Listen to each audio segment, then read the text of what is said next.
नमस्कार साथियों, मैं हितेश कुमार और आपका अपना चैनल कूलिंग क्लासेज में आपका हार्दिक अभिनंदन है, स्वागत है। साथियों, हमने इससे पीछे वाली क्लास में पढ़ा था कुछ भाजकता के रूल। हमने देखे थे दो से भाजक होने वाली संख्याएं जिसमें इकाई का अंक 0, 2, 4, 6, 8 होती है, अर्थात जो सम संख्याएं हैं वो 2 से भाज्य होती है। इसके अलावा हमने देखा था 3 से भाज्य अर्थात संख्या में अंकों का योग यदि 3 से भाज्य हो रहा है तो वो संख्या 3 से पूर्ण भाज्य होगी। 4 से भाजकता का रूल हमने देखा था, जिस संख्या में इकाई और दहाई का अंक 4 से पूर्णतः विभाज्य है वो संख्या हमेशा 4 से क्या रहेगी, विभाज्य रहेगी। इसी प्रकार 5 से यदि जिसमें इकाई का अंक 0 या 5 हो वो संख्या 5 से विभाज्य रहेगी। अगली संख्या हमने देखी थी 6 की हमने दो कहे थे अभाज्य, सह अभाज्य गुणनखंड 2 और 3, अर्थात जो संख्या 2 और 3 से भाज्य होती है वो संख्या 6 से पूर्णतः विभाज्य रहती है। इसी प्रकार हमने देखा था 7 से विभाजकता का रूल। साथियों, 7 से विभाजकता का रूल में हमने देखा था इकाई के अंक को दोगुना करके शेष संख्या में से माइनस किया था, और बची हुई संख्या यदि 7 से पूर्णतः विभाज्य है तो वो संख्या भी 7 से विभाज्य रहेगी। इसी प्रकार 8 से विभाजकता में इकाई, दहाई और सैकड़ा अंक यदि 8 से पूर्णतः विभाज्य है तो वो संख्या भी 8 से विभाज्य रहेगी। 9 में विभाजकता का रूल में हमने देखा था यदि संख्या के अंकों का योग यदि 9 से पूर्णतः विभाज्य है तो वो संख्या 9 से भी विभाज्य रहेगी। इसी प्रकार 10 से यदि इकाई का अंक 0 है वो संख्या 10 से विभाज्य रहेगी। 11 के में देखा था समस्थान के अंकों का योग तथा विषम स्थान के अंकों का योग का अंतर या तो 0 है या 11 से विभाज्य है तो वो संख्या 11 से पूर्णतः विभाज्य होगी। हमने देखा था भाजकता का रूल जिसमें होता है भाज्य बराबर भागफल इंटू भाजक प्लस शेषफल। अर्थात अब हम देखेंगे आगे के आज के लेक्चर में हम पहले कुछ क्वेश्चनों की बात कर लेते हैं। इसके बाद में जो टॉपिक बचा है उसको और देखेंगे, एक दो कॉन्सेप्ट और है उनको और क्लियर करेंगे। साथियों, आज हम टारगेट लेके चलते हैं कि हमारा टॉपिक लगभग कंप्लीट हो। तो साथियों, आज का हमारा पहला क्वेश्चन है विभाजकता के एक प्रश्न में विभाजक भागफल का 3 गुना है तथा शेषफल का 6 गुना है। तदनुसार यदि शेषफल 2 है तो उसमें भाज्य कितना होगा। साथियों, हमारा एक भाज्यता का क्वेश्चन है। इसमें 2 स्टेटमेंट दे रखा है। इसमें दे रखा है भाजक भागफल का 3 गुना है, एक स्टेटमेंट दे रखा है भाजक भागफल का 3 गुना है और दूसरा दे रखा है तथा शेषफल का 6 गुना, अर्थात विभाजक शेषफल का 6 गुना है। और इसके अलावा दे रखा है शेषफल कितना है 2 और हमें पूछा है भाज्य। तो साथियों, 2 स्टेटमेंट दे रखा है। एक स्टेटमेंट तो हमें दे रखा है जो भाजक है वो भागफल का कितना गुना है, 3 गुना है, भागफल का 3 गुना है। और इसके साथ एक और दे रखा है जो विभाजक है वो शेषफल का कितना गुना है, 6 गुना है, अर्थात विभाजक हमें दे रखा है शेषफल का 6 गुना, और साथ में हमें दे रखा है शेषफल 2 दे रखा है, अर्थात साथियों हमें शेषफल कितना दे रखा है 2, शेषफल बराबर 2 दे रखा है। और हमें पूछा क्या है, भाज्य हमें पूछा है। तो साथियों, अब हम क्या करेंगे, शेषफल हमें 2 दे रखा है, शेषफल की जगह पहले हम क्या रखेंगे, 2 रखेंगे। तो विभाजक कितना हो जाएगा, विभाजक बराबर हो गया 2 इंटू 6 अर्थात 12। अब हमें दे रखा है विभाजक 12 है, अर्थात हमारे पास विभाजक कितना है 12 और भागफल कितना आ जाएगा 12/4, 12/3 बराबर 4, अर्थात हमारे पास क्या आ गया भागफल है।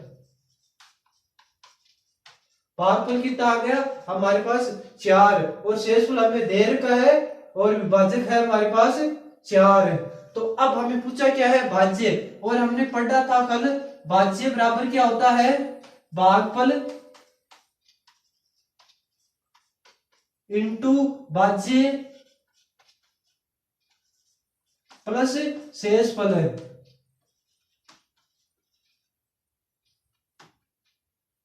प्लस क्या होता है, शेषफल। तो साथियों हमारे पास भागफल है, भागफल कितना है 4 इंटू भाजक है, भाजक कितना है हमारे पास 12, और साथ में प्लस शेषफल हमें क्वेश्चन में कितना दे रखा है 2 दे रखा है।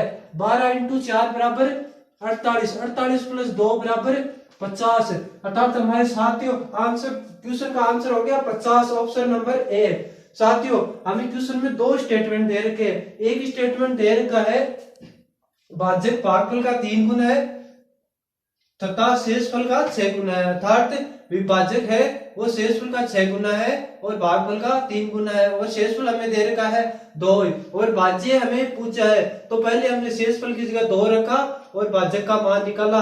भाजक हमारे पास आ गया 12, अब भाजक का मान रखा और हमारे पास इसका 3 का भाग दिया और भागफल निकाल लिया। भागफल कितना आ गया हमारे पास 4। अब हमने भाजक, भाज्य और शेषफल का मान रखते हुए भाज्य का मान निकाल लिया, जो ऑप्शन नंबर ए हमारा राइट आंसर है। अब हम बात करते हैं अपने नेक्स्ट क्वेश्चन की। साथियों हमारा अगला क्वेश्चन है, हमारा अगला क्वेश्चन दे रखा है, एक संख्या दे रखी है, हमें संख्या दे रखी है, संख्या है 2055।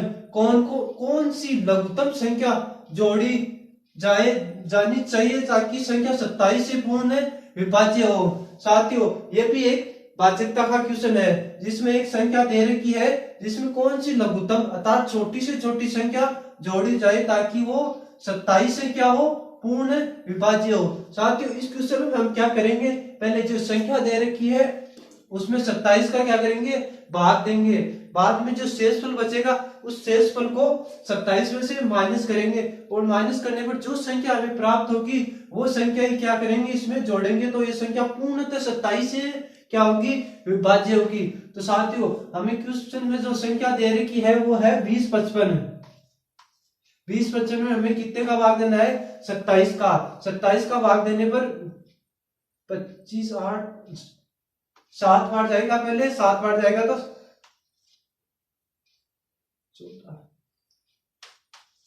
189, 7 बार देने पर 189। अब हमें इसमें से क्या करेंगे, माइनस 15, 15 माइनस 9 6 होता है, और यहाँ पे होगा 9 में से 8 निकालने पर 1 16।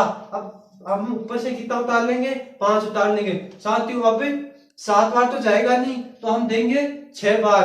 6 बार देने पर कितना आया, 6 7 42, 42 को 2 हालांकि 4 और 6 दूनी 12, 12 4 16। साथियों अब शेषफल कितना बच गया हमारे पास, इसमें 3। अब हम क्या करेंगे, शेषफल 3 को 27 में से माइनस करेंगे, 27 माइनस 3 बराबर 24।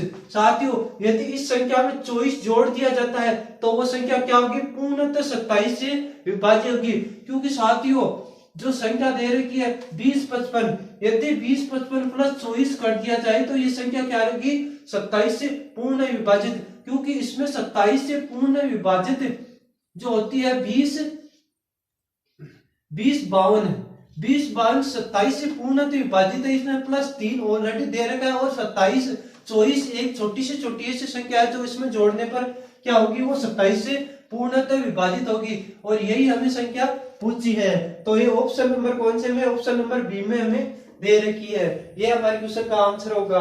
अर्थात वह छोटी से छोटी संख्या जोड़े ताकि वो 27 से पूर्ण विभाज्य होगी। तो हमें पहले क्या करना है, 27 का भाग देना है, शेषफल बचेगा उसको 27 में से माइनस करना है, और जो माइनस करने पर जो संख्या बचती है वही संख्या हमें क्या करनी है, उसमें जोड़नी है।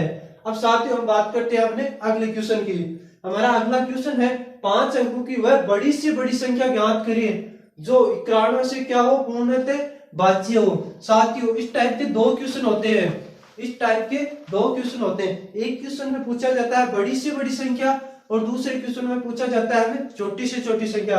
हम दोनों क्वेश्चनों की बात करेंगे इसी क्वेश्चन में। पहले इसी क्वेश्चन की हम बात कर लेते हैं, बड़ी से बड़ी संख्या याद करो।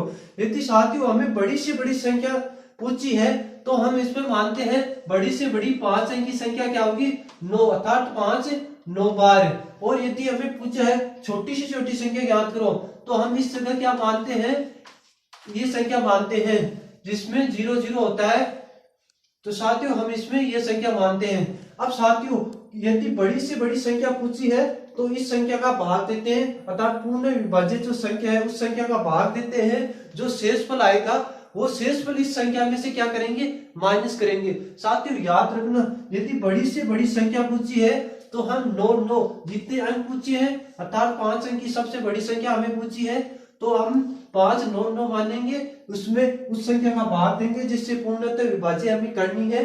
फिर जो शेषफल बचेगा उस शेषफल को इस संख्या में से क्या करेंगे, माइनस करेंगे। क्यों माइनस करेंगे, यदि यदि इस संख्या में एक ही प्लस कर दिया जाता है तो ये संख्या 5 अंक की न रहेगी, ये संख्या हो जाएगी 6 अंक की। इसीलिए यदि बड़ी से बड़ी संख्या पूछी है तो मानी हुई संख्या में से हम क्या करेंगे, हमेशा माइनस करेंगे, उसे घटाएंगे। और यदि छोटी से छोटी संख्या पूछी है तो हम उस संख्या में भाग देंगे, जिस संख्या का हमें पूर्णतः विभाज्य पूछी है उस संख्या का भाग देंगे।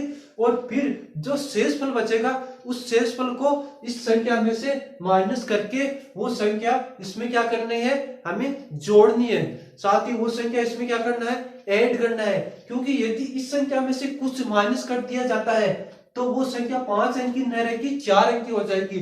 तो साथियों छोटी से छोटी संख्या में जोड़ना है और बड़ी से बड़ी संख्या में से हमें घटाना है। अब साथियों हम पहले देख लेते हैं बड़ी से बड़ी संख्या।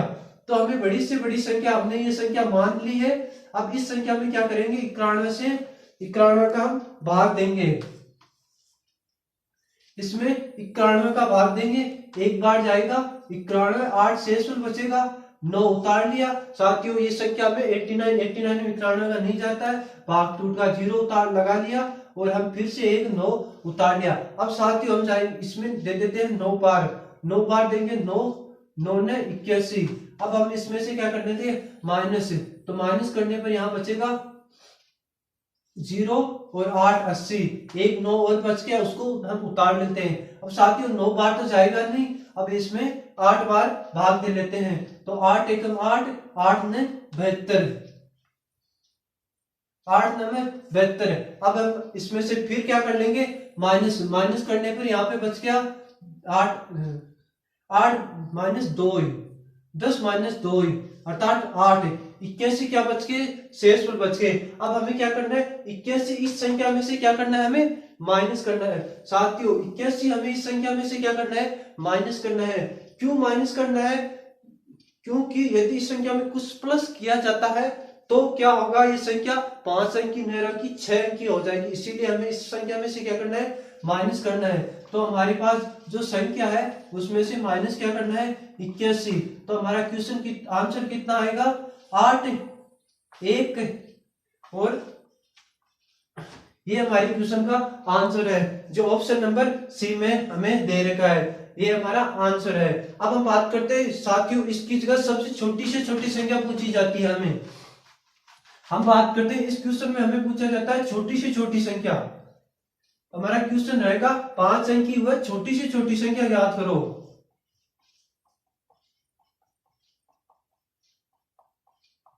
छोटी से छोटी संख्या ज्ञात कीजिए।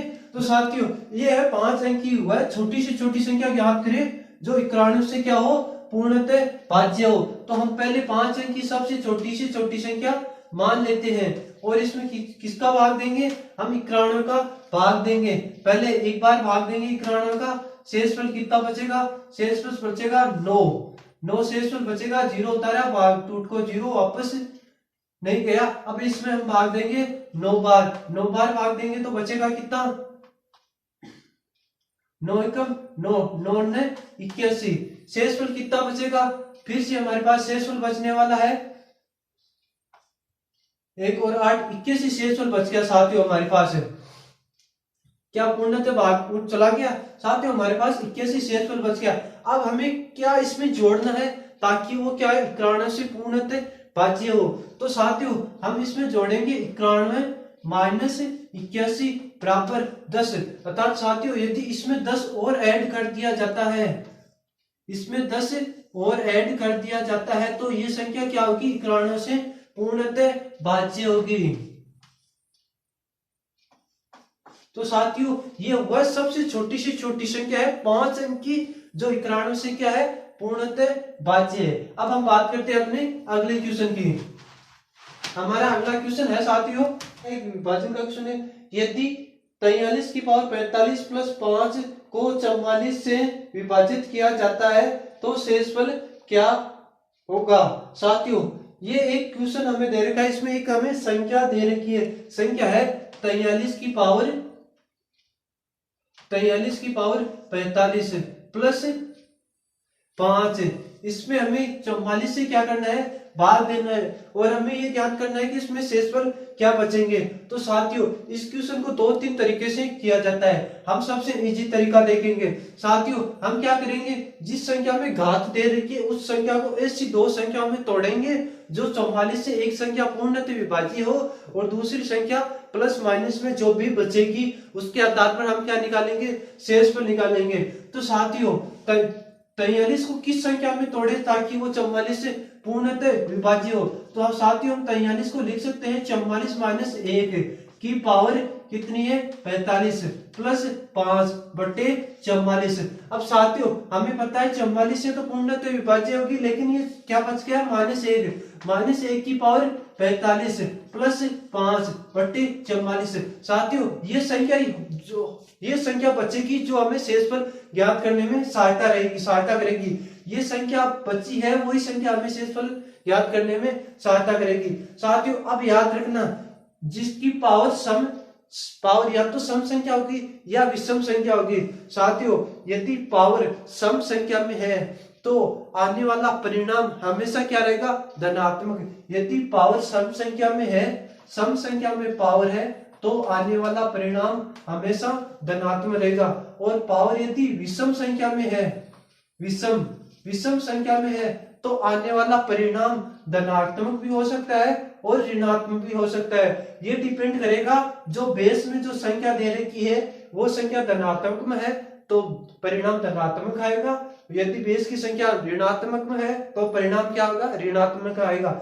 और हमारे पास जो संख्या है जो माइनस अर्थात ऋणात्मक में है बेस, तो आने वाला परिणाम क्या रहेगा, ऋणात्मक में रहेगा। तो इसका मान होगा -1 प्लस 5 बटे 44, -1 प्लस 5 बराबर 4 बटे 44। तो साथियों इसमें शेषफल कितना बचेगा, 4, जो ऑप्शन नंबर बी में दे रखा है, ये हमारी क्वेश्चन का आंसर होगा। साथियों ये याद रखना, यदि घात सम संख्या में है तो आने वाला परिणाम हमेशा धनात्मक रहेगा, और यदि घात विषम है तो आने वाला परिणाम सम संख्या भी हो सकती है और विषम संख्या भी हो सकती है। ऐसा क्यों होता है, एक बार हम देख लेते हैं साथियों इस चीज को। साथियों जैसे -1 की पावर 2 होगी, 2 क्या है, एक सम संख्या है, तो इसमें क्या होगा -1 इंटू -1। साथियों ये माइनस और माइनस अपने आप में मल्टीपल होगी, किस का सिंबल बना लेगा, हमेशा पॉजिटिव का सिंबल बना लेगा। इसी प्रकार सम संख्याओं में 2-2 के पेयर बनेंगे तो वो संख्या हमेशा क्या रहेगी, धनात्मक रहेगी। लेकिन इस स्थान पे यदि विषम संख्या होती, जैसे मानो घात 3 होती, तो साथियों यहाँ पे होगा घात 3 होते ही -1 इंटू -1 इंटू -1। तो साथियों दो संख्या मिलकर तो धनात्मक बना लेती है, लेकिन ये तीसरी संख्या जो हमेशा एक संख्या अर्थात पेड़ के अलावा एक संख्या और बचेगी जो चिन्ह का निर्धारण करेगी।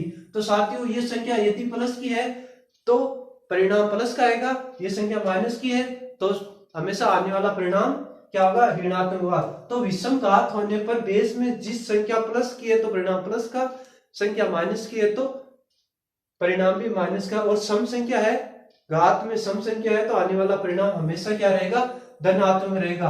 अब साथियों हम बात करते हैं अपने अगले क्वेश्चन की। हमारा अगला क्वेश्चन है दो संख्याओं का योग 46 है और अंतर 14 है, तब संख्या बताओ।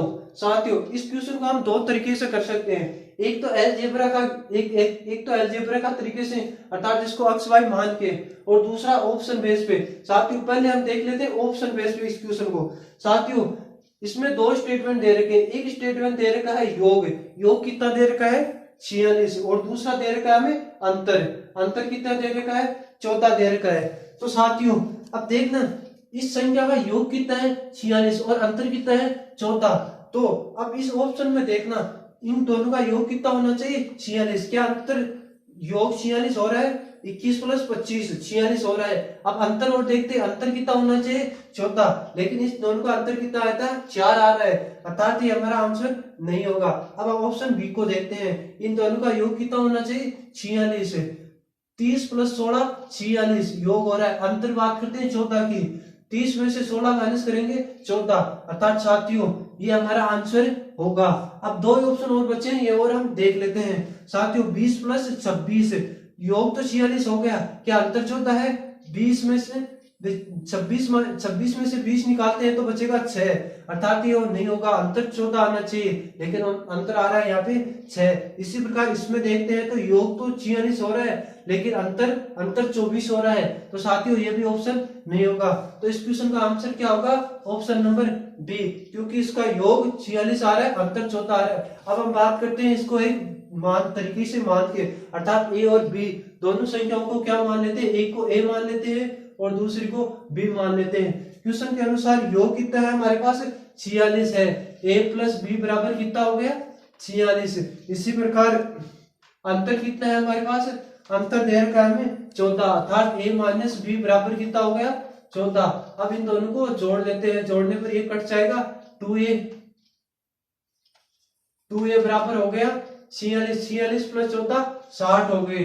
ए बराबर कितना हो गया 60 बटे 2 अर्थात 30। ए बराबर कितना आ गया हमारे पास 30। अब एक का मान समीकरण 1 में रख लेते हैं, समीकरण 1 में 1 का मान रखने पर होगा ए प्लस 1 की जगह कितना रखना है 30, 30 प्लस बी बराबर कितना है 46, अर्थात बी बराबर कितना हो गया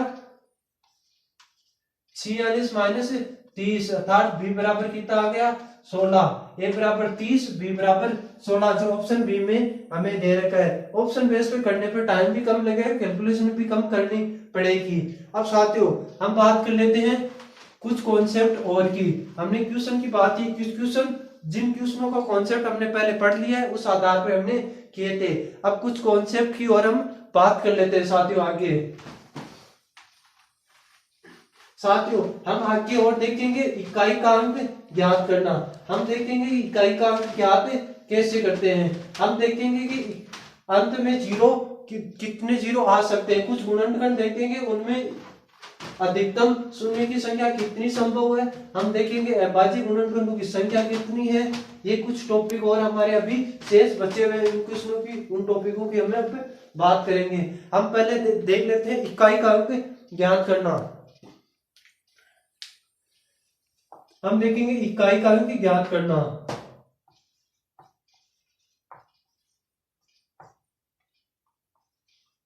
इकाई का अंक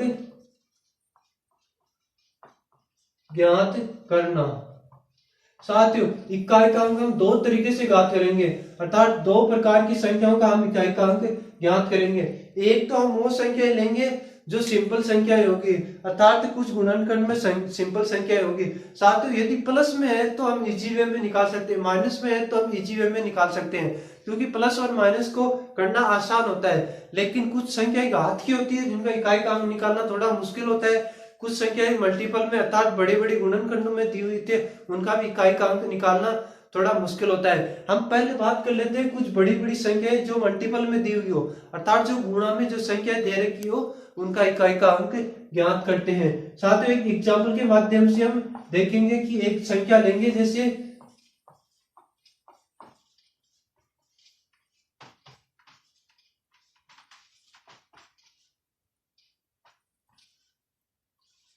साथियों ये एक संख्या है जिसमें हमें पूछा है इकाई का अंक। हमारा क्वेश्चन है इकाई का अंक ज्ञात करो।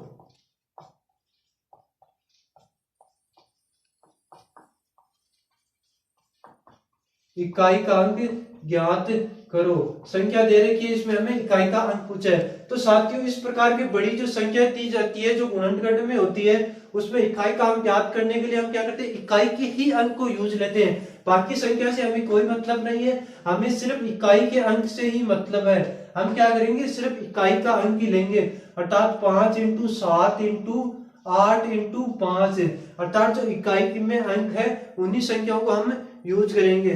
तो साथियों 5 7 35 हो गए और इंटू 8 5 40। साथियों इसमें तो इकाई का अंक 0 आ गया, तो जिस संख्या में दो संख्याओं का गुणनफल 0 आ जाता है, अंत में इकाई का अंक 1 0 आता है, तो उस संख्या में इकाई का अंक हमेशा 0 ही रहेगा। बाकी चाहे आगे पीछे कुछ ही हो, यदि एक संख्या इकाई में 0 आ गई है तो उस कितनी बड़ी संख्या हो उसमें हमेशा इकाई का अंक क्या रहेगा, 0 ही रहेगा, क्योंकि 0 से सभी संख्या मल्टीपल होने पर हमेशा 0 बनाती है। एक एग्जांपल की हम बात और कर लेते हैं साथियों इस प्रकार से। जैसे एक संख्या है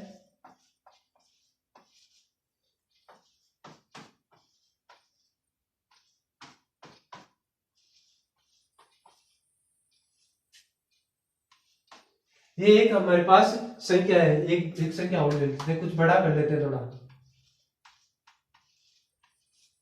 ये संख्या है, इसमें हमें पूछा है इकाई का अंक ज्ञात करना। तो इकाई का अंक ज्ञात करने के लिए हम वही जो इकाई का अंक है उसी संख्या का यूज करेंगे। जैसे 3 1 7 और 9, अर्थात जो इकाई में जो अंक है सिर्फ उन्हीं संख्याओं का हम क्या करेंगे, इस्तेमाल करेंगे और इकाई का अंक ज्ञात करेंगे। 3 इंटू 1 3 इंटू 7 और 9 कितने होते हैं, 63 है। अब हम फिर से इकाई का अंक लेंगे, 3 और 3 बराबर होते हैं 9, अर्थात इस संख्या में इकाई का अंक क्या रहेगा, 9 रहेगा। अब साथियों हम वो संख्या देख लेते हैं जो घात में हो, जो संख्या बड़ी हो और घात में हो उनका इकाई का अंक ज्ञात करना। जो घात की संख्या होती है उनका इकाई का अंक ज्ञात करना। साथियों जो संख्या घात में होती है उनमें इकाई का अंक ज्ञात करने के लिए पहले तो हम कुछ संख्याएं देख लेते हैं, जैसे 0 1 5 और 6। साथियों यदि इकाई के अंक में घात की संख्या हो और ये संख्या हो जैसे 0 1 5 और 6, इकाई के अंक में ये संख्या हो तो हमेशा उस संख्या का इकाई का अंक वही रहेगा। यदि कोई बड़ी संख्या घात में है जिसकी घात चाहे कुछ ही हो, यदि इस प्रकार की कुछ संख्या है लेकिन उसमें इकाई का अंक क्या है, 6 है, इकाई का अंक क्या है, 5 है, इकाई का अंक क्या है, 0 है, इकाई का अंक क्या है, 1 है या 0 है, तो हमेशा इकाई का अंक वही रहेगा। यदि 6 है तो इसमें इकाई का अंक 6 ही रहेगा, 5 है तो 5 ही रहेगा, 1 है तो 1 ही रहेगा, 0 है तो 0 ही रहेगा। अब बात करते हैं इसके अलावा यदि इकाई का अंक है उस संख्याओं का इकाई का अंक ज्ञात करना। जैसे यहाँ पे हो 7 है, इसका इकाई का अंक ज्ञात करना। साथियों इस प्रकार की इकाई के अंक की संख्याओं को हम ज्ञात करने के लिए हम क्या करते हैं, घात का यूज करते हैं। घात में हम देते हैं 4 का भाग, 4 का भाग देते हैं। 4 का भाग देने पर हमारे पास जो शेषफल बचेगा वो शेषफल इस इकाई के अंक के ऊपर लगाएंगे, इस इकाई के अंक के ऊपर वो शेषफल लगाएंगे घात के रूप में और उसी आधार पर हम इकाई का अंक ज्ञात करेंगे। यदि इसमें 4 का भाग देने पर शेषफल 1 बचेगा तो घात 1 लगाएंगे, शेषफल 2 बचेगा तो घात 2 लगाएंगे, शेषफल 3 बचेगा तो घात 3 लगाएंगे और शेषफल यदि 0 बचेगा तो घात हम 4 लगाएंगे। साथियों ये भी हम आगे चर्चा करेंगे हमने 4 का ही भाग क्यों दिया। इससे पहले हम कुछ एग्जाम्पल की बात कर लेते हैं और बाद में हम ये भी देखेंगे कि इस संख्या में हम 4 का भाग ही क्यों दे रहे हैं, इसके अलावा और भी संख्या का भाग क्यों नहीं दे रहे हैं। तो साथियों 0 1 5 और 6 के अलावा यदि कोई संख्या हो इकाई के अंक में, उस संख्याओं का हम इकाई का अंक ज्ञात करना हम देख रहे हैं। अब एक एग्जाम्पल की हम बात कर लेते हैं। एग्जाम्पल है जैसे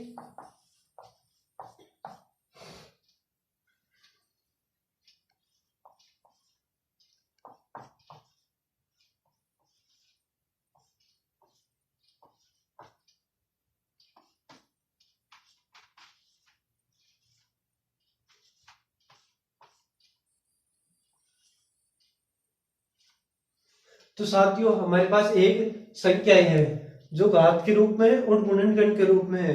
उस संख्या का हम क्या करेंगे, इकाई अंक ज्ञात करेंगे। अब हमें इकाई अंक ज्ञात करने के लिए जो हमें घात दे रखी है उस संख्या में हम किसका भाग देंगे, 4 का भाग देंगे और जो शेषफल बचेगा उस इकाई की अंक की संख्या पर हम क्या लगाएंगे, वो शेषफल पावर के रूप में। अब पहली संख्या में हम 4 का भाग देखते हैं कि शेषफल क्या बचेगा, 1 बार जाएगा, 0 शेषफल बचेगा, 7 3 शेषफल बचेगा, 3 6 36 36 बराबर 0, अर्थात इसमें इकाई का शेषफल क्या बचा, 0 बचा है। तो हम ज्ञात कितने लगाएंगे, 4 लगाएंगे। एक शेषफल बचा है तो घात 1 लगाएंगे, 2 शेषफल बचा है तो घात 2 लगाएंगे, 3 शेषफल बचा है तो घात 3 लगाएंगे, और 0 शेषफल बचा है तो घात हम 4 लगाएंगे, क्योंकि 4 तो बचना संभव है नहीं। यदि 4 का भाग दे रहे हैं, 4 से डिवाइड कर रहे हैं, तो 4 तो बचना संभव है नहीं, 0 ही बचेगा। तो हमें पावर क्या लगानी है, 4 लगानी है।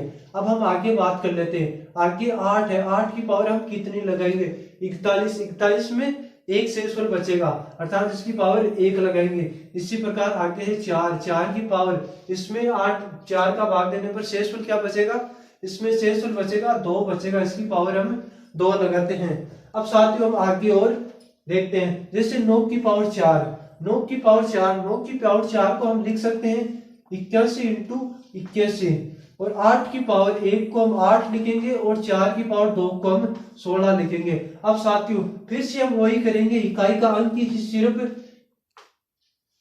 यूज में लेंगे, क्योंकि हमें सिर्फ इकाई का अंक ज्ञात करना है, बाकी संख्या से हमें कोई लेना देना नहीं है। तो 1 इंटू 1 1, और 8, 8 इंटू 6, 8 इंटू 6 कितना होता है 42, 8 इंटू 6 बराबर कितना होता है 48, 48, अर्थात इसमें इकाई का अंक कितना है 8 है। साथियों इस संख्या में इकाई का अंक क्या है 8 है। अब हम साथियों ये देखते हैं कि हम इस संख्या में 4 का ही भाग क्यों दिया, इसके अलावा हम और संख्या का भाग क्यों नहीं दे सकते हैं, हम 4 का ही भाग क्यों देते हैं। तो साथियों इसको हम एक एग्जाम्पल के माध्यम से देखते हैं कि किसी संख्या में 4 का ही हम भाग क्यों देते हैं। जैसे 2 की पावर 1, 2 की पावर 2, 2 की पावर 3, 2 की पावर 4, 2 की पावर 5, 2 की पावर 6, 2 की पावर 7, और 2 की पावर 8 है। हम इसकी बात करते हैं। साथियों 2 की पावर 1 का मतलब होता है 2, 2 की पावर 2 का मतलब होता है 4, 3 का मतलब होता है 8, और 2 की पावर 4 का मतलब होता है 16, 2 की पावर 5 का मतलब होता है 32। इसी प्रकार 2 की पावर 6 का मतलब होता है 32 दूना 64, और 2 की पावर 7 का मतलब होता है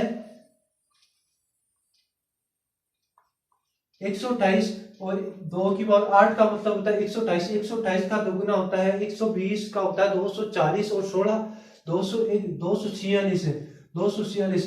अब साथियों आपने एक चीज गौर की, एक चीज नोटिस की होगी साथियों, जैसे 2 की पावर 1 है, इकाई का अंक क्या आएगा 2 है, 1 की पावर 2 है तो इकाई का अंक क्या है 4 है। इसी प्रकार 1 पावर 3 है तो इकाई का अंक क्या है 8 है, और पावर 4 है तो इकाई का अंक 6 है।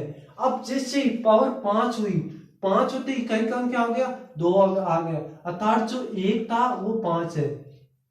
1 के बाद वापस 4 संख्याओं के बाद वापस क्या होगी इकाई का अंक का दोहरान होंगे। इसी प्रकार पावर 6 है तो इकाई का अंक है 4, 2 वाली जो पावर 2 में थी उस इकाई के अंक का वापस दोहरान हो गया। इसी प्रकार पावर 7 में इकाई का अंक क्या है 8 है, इस 8 का वापस क्या हो गया दोहरान हो गया। इसी प्रकार पावर 8 है तो 6 इकाई का अंक, और पावर 4 में भी 6। तो साथियों प्रत्येक 4 घात के बाद इकाई का अंक अपनी जो संख्या है वो इकाई के अंक में क्या करती है वापस दोहरान करती है। इसीलिए हम इकाई का अंक ज्ञात करने के लिए पावर में किस संख्या का भाग देते हैं 4 का ही, क्योंकि प्रत्येक संख्या अपनी पावर में क्रमागत 4 संख्याओं के बाद अपनी इकाई के अंक को क्या करती है दोहराती है। इसीलिए हम किसका भाग देते हैं 4 का भाग देते हैं। अब साथियों हम बात करते हैं अपने अगले टॉपिक की। हमारा अगला टॉपिक होगा अविभाज्य गुणनखंड ज्ञात करना। अविभाज्य गुणनखंड ज्ञात करना साथियों कई बार क्वेश्चन में हमें पूछा जाता है अविभाज्य गुणनखंड ज्ञात करना। अविभाज्य गुणनखंड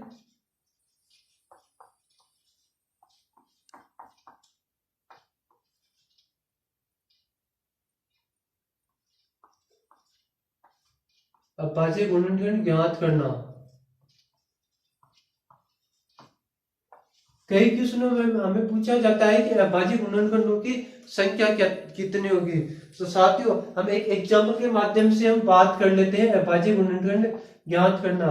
जैसे कोई संख्या देती 30 की पावर 5 इंटू 5 की पावर 4 इंटू 4 की पावर 8 इंटू 2 की पावर 7, और हमें पूछ लिया इसमें अविभाज्य गुणनखंडों की संख्या ज्ञात करो। क्वेश्चन है हमारा संख्या में अभाज्य गुणनखंड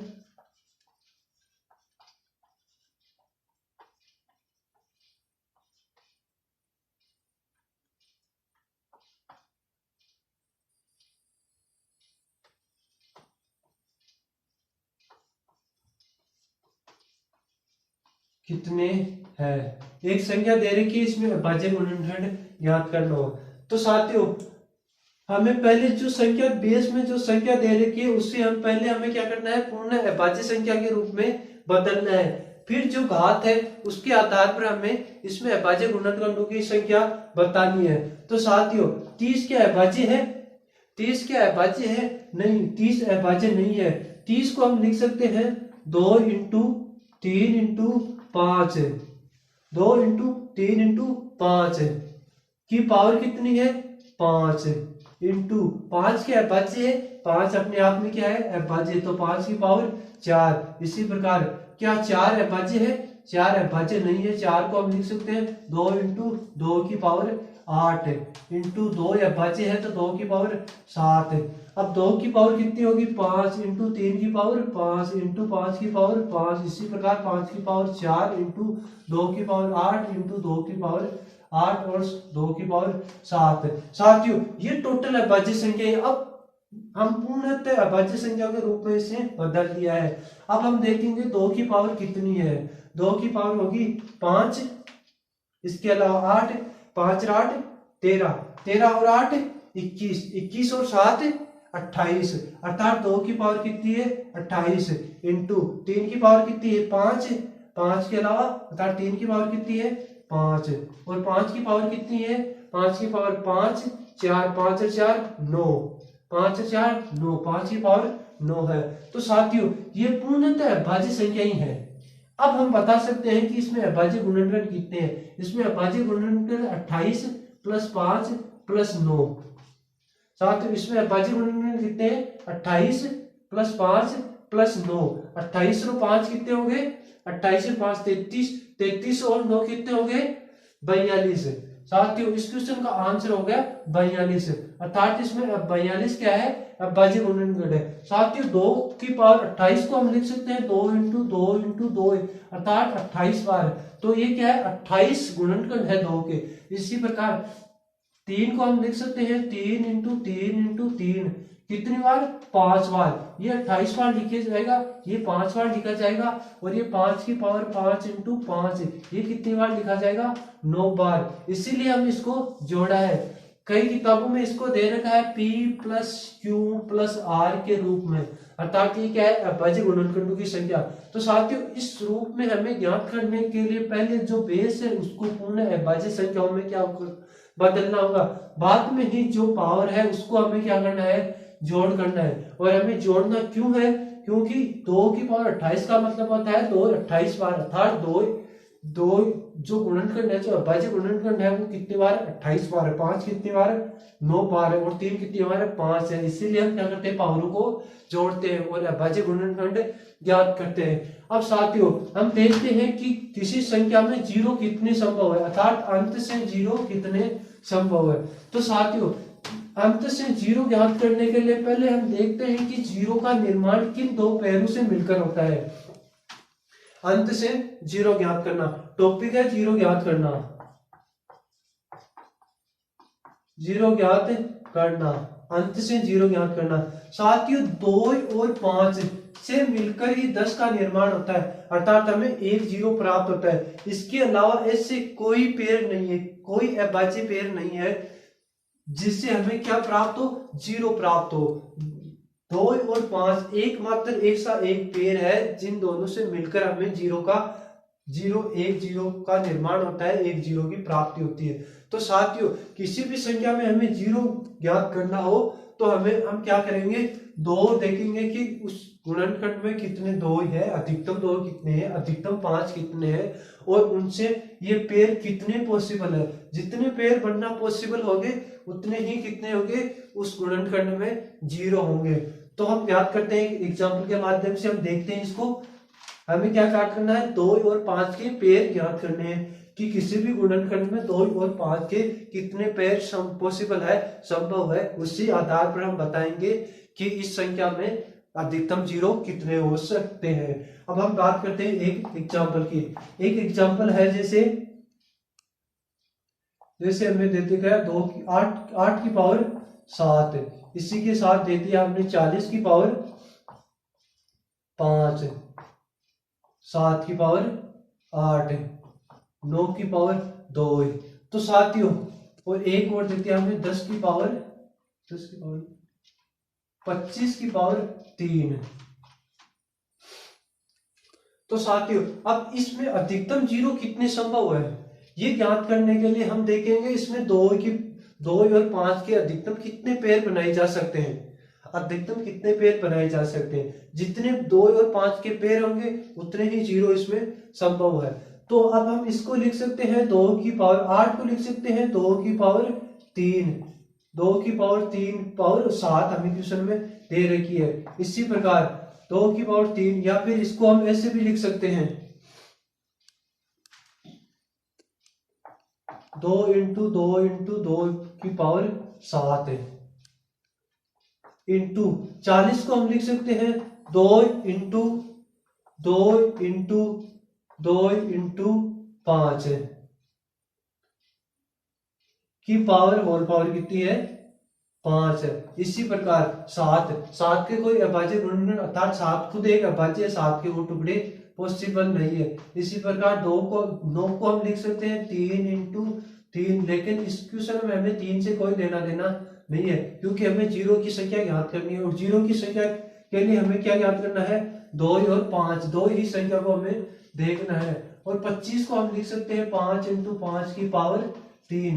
तो साथियों, हम पहले देखेंगे अधिकतम 2 की कितनी संख्याएं हैं। तो साथियों, इस क्वेश्चन में अधिकतम 2 की संख्या कितनी है 7, 14, 21, 2 की पावर 21 तो यहाँ पे है। इसी प्रकार 2 की पावर 5, 10, 15, 2 की पावर 5, 2 की पावर 5, 2 की पावर 5, तो यहाँ पे कितनी होगी 2 की पावर 15। इसी प्रकार अब हम देखेंगे 5 की पावर कितनी है, आगे कोई और 2 नहीं है, अब हम देखेंगे 5 है, तो 5 की पावर कितनी है 5 की पावर 3 यहाँ पे, 3 यहाँ पे, और 5 की पावर 6।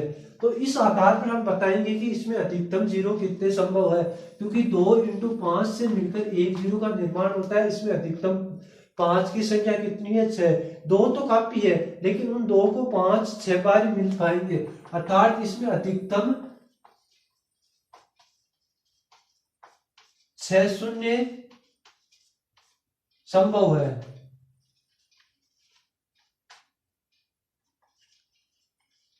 इस संख्या में अधिकतम शून्य कितने संभव है 6 संभव है, क्योंकि हमारे पास 5 कितने हैं 6 ही है। 2 तो हमारे पास है, पर 2 एक्स्ट्रा 2 अकेला 2 तो 0 बना नहीं सकता, उसको 5 की आवश्यकता है, क्योंकि पेयर 2 और 5 का पेयर मिलकर ही क्या करता है 0 का निर्माण करते हैं। एक एग्जाम्पल की बात हम और कर लेते हैं साथियों। हमें क्या ज्ञात करना है 0 ज्ञात करना है। छोटा सा एक एग्जाम्पल ले लेते हैं। एग्जाम्पल है 40 इंटू 15 इंटू 16 इंटू 8 इंटू 10।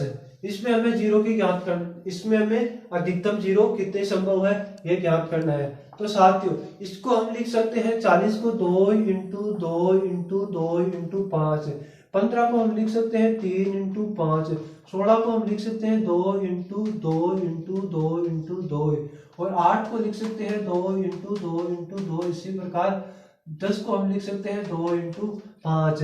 तो साथियों, अब हमें इसमें 2 तो काफी नजर आ रहे हैं, लेकिन 5 काफी कम नजर आ रहे हैं, तो हम 5 को ही काउंट कर लेते हैं, क्योंकि अधिकतम कितने 5 है उतने ही 0 संभव हो गए, 1, 2 और 3। तो साथियों, इसमें 5 की संख्या 5 की पावर 3, अर्थात 5 की पावर 3, 3 ही 5 हमारे पास उपस्थित है, अर्थात इसमें 3 ही 0 संभव है। इस संख्या में 3 ही 0 संभव है, क्योंकि इसमें 5 की संख्या कितनी है मात्र 3, 2 तो काफी है, लेकिन अकेला 2 ही 0 का निर्माण नहीं कर सकता, उसको पेयर में साथ में एक 5 चाहिए, तो 5 अधिकतम कितने हैं 3 है। अब साथियों इसके अलावा कुछ फॉर्मूला बेस भी इस टॉपिक में एक दो क्वेश्चन कई बार पूछ लिया जाता है, तो हम उस फॉर्मूले की बात करते हैं। दरअसल में वो फॉर्मूले तो नहीं बोल सकते हैं, लेकिन हम उसका बेसिक थोड़ा बड़ा है तो उस आधार पर उसको हम फॉर्मूला ही देखते हैं। जैसे हम बात करते हैं n प्राकृत संख्याओं का योग ज्ञात करना। साथियों हम बात करते हैं n प्राकृत संख्याओं का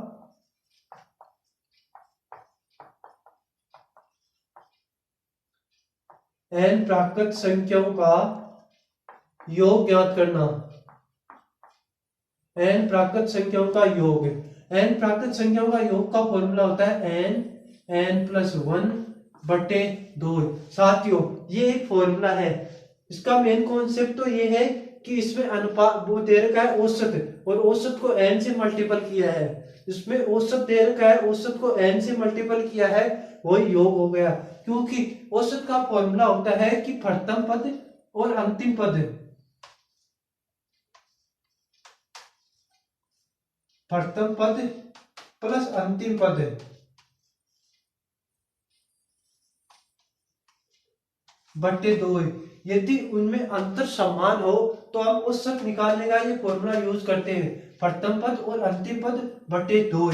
ये क्या होता है, औसत का फॉर्मूला होता है। और यदि इस औसत के फॉर्मूलों में जितनी टोटल संख्या है उसमें उससे मल्टीपल कर दे तो ये क्या हो जाएगा, उस औसत का योग हो जाएगा। और यही फॉर्मूला हमें यहाँ पे दे रखा है। इसमें n प्राकृत संख्या ही है, तो ये n प्राकृत संख्या है तो 1 से स्टार्ट होगी और अंतिम संख्या क्या होगी 1 2 3 4, इसी प्रकार की संख्या यहाँ तक चलेगी n तक।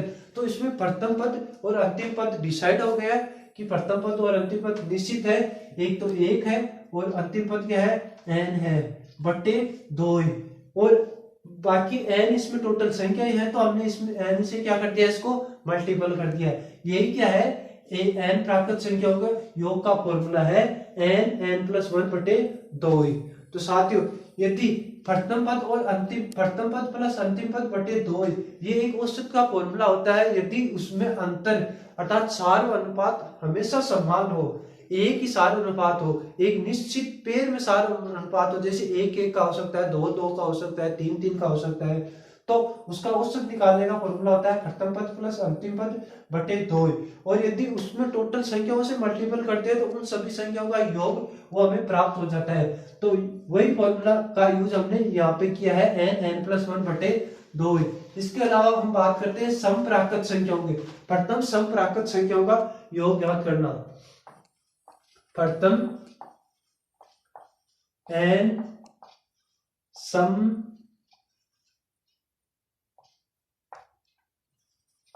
प्राकृत संख्याओं का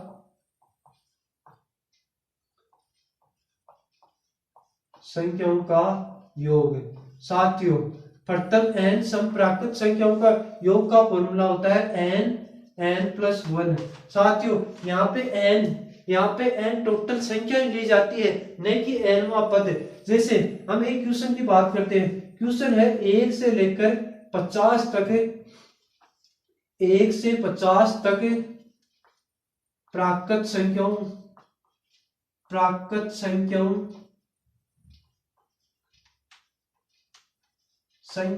में सभी सम संख्याओं का योग क्या होगा। तो साथियों क्या यहाँ n का मान 50 रखेंगे। क्वेश्चन है हमारे पास 1 से 50 तक प्राकृत संख्याओं में सभी सम संख्याओं का योग ज्ञात करो। तो साथियों इस क्वेश्चन में हमारे पास इसमें फॉर्मूला तो हम ये यूज करेंगे n+1। तो क्या इसमें n का मान 50 रखेंगे, नहीं साथियों, यहाँ पे हम n का मान उसमें 1 से 50 तक जितनी संख्याएं हम लेंगे उन्हीं संख्याओं को रखेंगे। 1 से 50 तक 25 सम संख्याएं होती है, तो यहाँ पे क्या रखेंगे 25 रखेंगे। 25 × 25 + 1 26 है, ये हमारे इस क्वेश्चन का आंसर होगा। अर्थात 1 से 50 तक सभी सम प्राकृत संख्याओं का योग n+1 जिसमें 25 × 26 इसका आंसर होगा। अब हम बात करते हैं अगली, प्रथम n विषम संख्याओं का योग। प्रथम n विषम प्राकृत संख्याओं का योग। विषम प्राकृत संख्याओं का योग। विषम प्राकृत संख्याओं का योग का फॉर्मूला होता है एन स्क्वायर। N square. इसी प्रकार यहाँ पर ही एन संख्याओं की संख्या लेंगे, जैसे 1 से 50 तक विषम प्राकृत संख्याओं का योग ज्ञात करो, तो यहाँ पे इसका आंसर होगा 25 का स्क्वायर, न कि 50 का स्क्वायर। 1 से 50 तक सभी विषम प्राकृत संख्याओं का योग होता है 25 की पावर 2, न कि 50 की पावर 2। 50 की पावर 2 तो 1 से 100 तक विषम प्राकृत संख्याओं का योग आएगा, वहां पे आएगा 50 की पावर 2, क्योंकि 1 से 100 तक 50 विषम संख्याएं होती है। यदि 1 से 100 तक पूछी है तो यहाँ पे 50 की पावर 2 लेंगे। ठीक है, एन का मान है, हमें क्या रखना है, टोटल संख्याओं की संख्या रखनी है। अब हम बात करते हैं एन प्राकृत संख्याओं के वर्गों का योग है। एन प्राकृत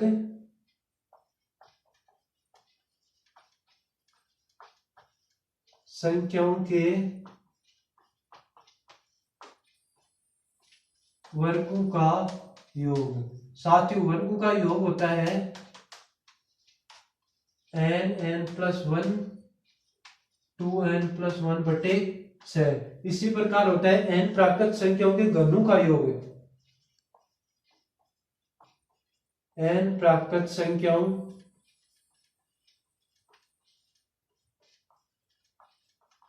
के घनों का योग है। तो साथियों, घनों का योग का फॉर्मूला होता है, जो प्राकृत संख्याओं एन प्राकृत संख्याओं का योग होता है उसके क्या लगाएंगे, हम स्क्वायर लगाएंगे, अर्थात n+1 बटे 2 का होल क्यूब है। यही होता है एन प्राकृत संख्याओं के घनों का योग, जिसको हम इसी रूप में भी लिख सकते हैं n स्क्वायर n+1 का होल स्क्वायर बटे 4। इसको हम n स्क्वायर n+1 के स्क्वायर बटे 4 के रूप में भी लिख सकते हैं। साथियों, आज के हमारे टॉपिक में हमने कुछ क्वेश्चन देखे थे, फिर हमने 2 कॉन्सेप्ट देखे थे। हमने देखे थे अभाज्य गुणनखंडों की संख्या, हमने देखी इकाई का अंक कैसे ज्ञात करना है, हमने देखा था कि गुणनखंड अभाज्य गुणनखंड कैसे ज्ञात करना है, और गुणनखंड में अधिकतम जीरो की संख्या कितनी संभव है। तो हमारा ये टॉपिक जो नंबर सिस्टम संख्या पद्धति का जो टॉपिक है, जो आज लगभग कंप्लीट हो चुका है। हमने उसमें कुछ क्वेश्चन, कुछ आए हुए क्वेश्चन, कुछ इसके अलावा एक्स्ट्रा क्वेश्चन, बाकी प्रैक्टिस के लिए आपको मैं टेलीग्राम चैनल पर पीडीएफ उपलब्ध करवा दूंगा। पीडीएफ उपलब्ध करवा दी है, तो साथियों जल्द से जाकर, यदि आपने टेलीग्राम चैनल को ज्वाइन अभी तक नहीं किया है तो टेलीग्राम चैनल को ज्वाइन कर ले। आपको लिंक नीचे डिस्क्रिप्शन बॉक्स में मिल जाएगा, उससे टेलीग्राम चैनल ज्वाइन कर ले और पीडीएफ से प्रैक्टिस स्टार्ट करते हैं। और इसके अलावा आप एक्स्ट्रा बुक जिसमें मैक्सिमम क्वेश्चन हो, उसको भी आप अपने स्तर पर इस्तेमाल ले सकते हैं अधिक से अधिक प्रैक्टिस के लिए। तो साथियों, अब हम मिलते हैं एक नए अगले वीडियो में एक नए टॉपिक के साथ। जब तक के लिए हमें इजाजत दीजिए। नमस्कार साथियों।